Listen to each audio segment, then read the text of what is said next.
मुल्क भर में एक साल के दौरान आटे की कीमतों में होशरुबा इजाफा हो गया है। एक साल के दौरान आटे का 20 किलो का थैला 1250 रुपए तक महंगा हुआ।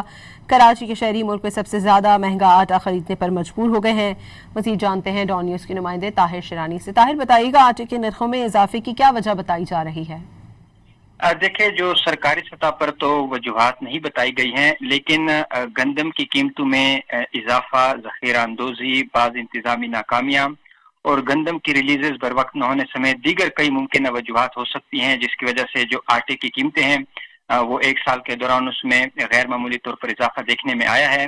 वफाकी दारुल हुकूमत इस्लामाबाद समेत तमाम सूबों के जो बड़े शहर हैं, एक साल के दौरान आटे की कीमतों में इजाफा देखने में आया है। जो वफाकी इदारे शुमारियात के सरकारी आदाद शुमार है, उसकी बुनियाद पर अगर हम देखें तो कराची के शहरी एक साल कबल और अब भी मुल्क में सबसे ज्यादा महंगा आटा खरीदने पर मजबूर हैं।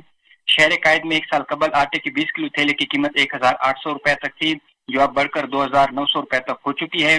वफाकी इदारे शुमारियात की दस्तावेज की बुनियाद पर बिशावर और बनू में एक साल में आटे का 20 किलो का थैला 1250 रुपए, क्वेटा खुजदार में 1200 रुपए, इस्लामाबाद रावलपिंडी में 1173 रुपए और एक साल में सखर में आटे की 20 किलो थैले की कीमत में 1140 रुपए तक का इजाफा हुआ है। इसी तरह कराची और हैदराबाद में एक साल के दौरान 1100 रुपए, गुजरांवाला 1083, भावलपुर 1013, सियालकोट, मुल्तान, लाड़काना में आटे की 20 किलो थैले की कीमत में 1000 रुपए तक का इजाफा हुआ, जबकि एक साल में फैसलाबाद में आटे की 20 किलो थैले की कीमत 950 रुपए, लाहौर 850 और सरगोदा में आटे का 20 किलो का थैला 806 रुपए तक महंगा हुआ है। जी बहुत शुक्रिया ताहिर शिरानी।